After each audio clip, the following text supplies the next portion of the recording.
changes the university have undergone are many. Faculty and staff foresee more growth in the near future. Junk stock has been known to bring crowds from all across America. The benefits that the vendors receive just from selling here last them all year long. UNO's Academic Career Development Center has put on this event and hopes to help students achieve career success throughout the summer months. Lady beetle complex here in the United States. So it is an invasive organism. You may be aware of the large numbers of lady beetles that take over the autumn season. But at this time of the year, people don't like them because they start to crawl into our house. They're looking for a warm place for the winter, and they come inside, they smell really bad. They have an activity where that's called reflexive bleeding. Deriving from the same species as the bright red ladybug, these orangish red insects are usually seen crawling around windows, walls, attics, and people, sometimes even taking a nibble. I don't like them. I feel deceived because I think that they're ladybugs and I'll hold on to one, and then instead of it like giving you that yellow stuff, it bites you instead. Asian beetle can be a nuisance throughout the autumn months. However, the only reason they seek shelter is to find hibernation throughout the winter. The unruly bugs were brought over to the United States from Asia by scientists. When researchers decided to bring over the lady beetle, they had no idea the sister insect would be detrimental to the existence of the ladybug. One problem with the multicolored Asian lady beetle has been that it's displaced a lot of the native lady beetles, ladybugs. The pink ones, the red ones, all the different ones that a lot of people were familiar with. They eat so much food and they reproduce so quickly, and they don't have a lot of natural enemies here in the United States that they've been able to sort of take over. Tips on keeping the lady beetle out of your homes include sealing cracks and openings around your entrances. For the Omaha News, I'm Amber Lewis.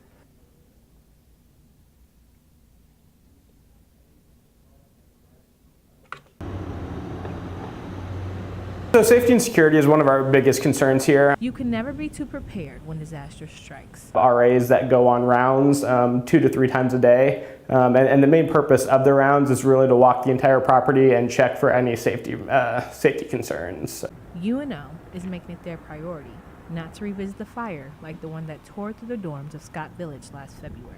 Officials are trying their hardest to prevent fires like the one that happened in this 3-story, 4-dormitory complex behind me from taking place again. A discarded cigarette ignited a 2-alarm fire. The building underwent $2.3 million worth of reconstruction and reopened its doors last August. RAs are trained every year in how to use a fire extinguisher, as well as we do first aid, CPR, AED training, emergency procedure walkthroughs. So all of our staff and RAs are very well trained. With frequent inspections and intense training, the team seems to have it under control. What I do is to make sure that all the fire alarm, fire sprinkler, any life safety items are working correctly and up to code. As National Fire Safety Month approaches, extra classes and seminars have been put into place to keep residents well informed. For the Omaha News, I'm Amber Lewis.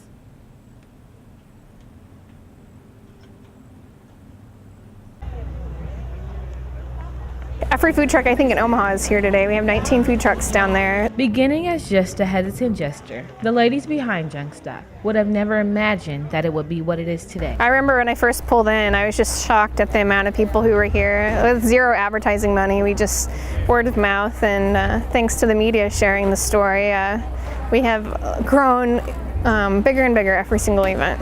Drawing a crowd of over 40,000 people twice a year, the festival is one of Omaha's most popular. Danielle and her junking companion, Sarah, took their love for junking and created a festival to reflect it. The venue consists of live music, an array of food choices, bounce houses, horseback riding, and let's not forget the junk. Junk stock has been known to bring crowds from all across America.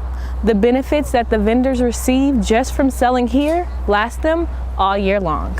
Junk stock is a great opportunity for me to just be out in the community, make local contacts, sell to people around Omaha. So it just opens up the market a little more for me without having to have the responsibility of a storefront. The family-friendly event is known for its vintage savviness, From skates to tables to t-shirts, you can find almost anything here. What was just an idea turned into a successful reality for the team behind Junkstock. For the Omaha News, I'm Amber Lewis.